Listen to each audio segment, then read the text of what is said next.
Next, we're gonna have a look at another example of depth first search with matrix. This is a really simple example of depth first search with matrix, but I still want to put it here to complete your exposure of depth first search algorithm with different kinds of inputs. And in this case, that's gonna be matrix. So our problem is flood fill. It's a lead code number 733. We are given a matrix of numbers of zeros and ones. We're also given a position of a cell. In this case, that's gonna be 1, 1, which is a cell in the red right here. Then we are asked to perform a flood fill from this cell to all of the cell around it, which also have the value of 1. So right here we have 1. In 4 directions, we also have 1. In the 4 directions of the new cells, which is this one, this one, this one, and this one, that is all the cell in the green right here. So we're gonna perform a flood fill by changing the cell number into 2. Another example is that we're given a cell position of 1, 4, which is row 1 and column 4, which is the red cell that we have here. And we're gonna perform a flood fill for this cell. That's gonna be all the cells in green here and the red cell itself. And we're gonna change these cell values from 1 to 2. It's quite simple and straightforward to solve the problem. When we got the cell, we just perform a depth first search for all the cells right next to it in the 4 directions, up, down, left, right, and keep doing the depth first search for those cells. And eventually it's gonna cover up all the cells with 1s. Note that we can also solve this problem by breadth first search.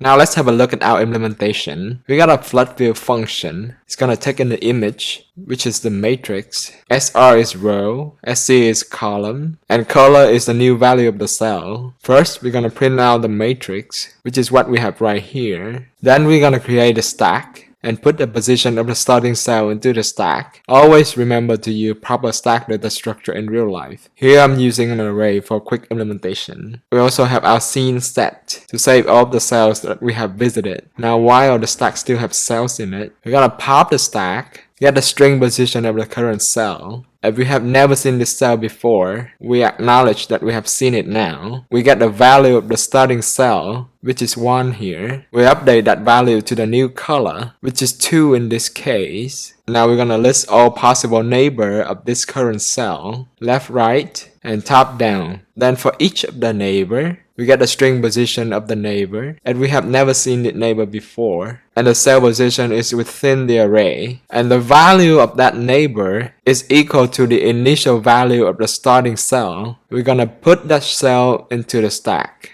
And then we're finished. And finally, we're gonna return the matrix. With our setup like this, which is this image right here, and the starting cell is 1, 1. If we run our algorithm, this is the result that we get. The flood filled image, which is the matrix that we see right here.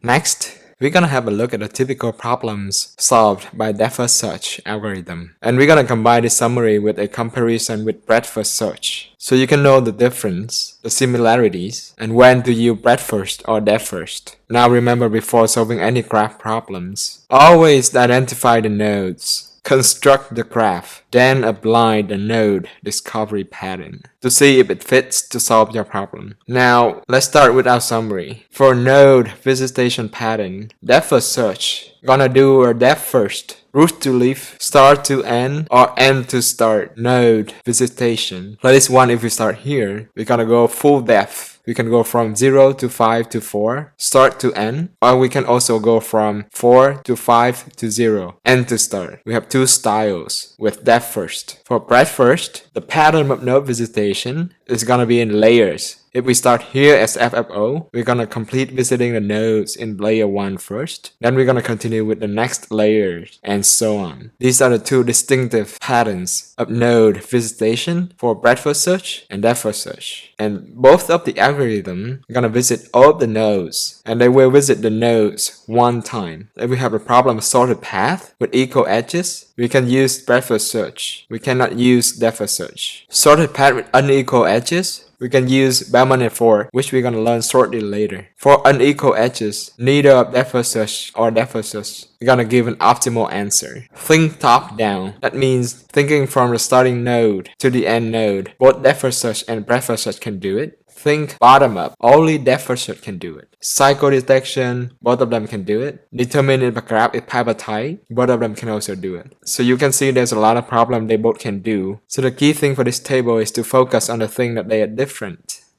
Next, let's summarize our depth first search algorithm. So if our problem is to find a truth in our data, and the input is a graph or a matrix, or if it's not a graph or a matrix, we can use the given information to build a graph or a matrix. And if the node visitation is full depth first, either by top down or bottom up, can solve the problem, then we can apply depth first search to quickly explain and solve our problem with a good time complexity of O of n. That is all for today's tutorial. Thank you for watching, and I will see you in the next video.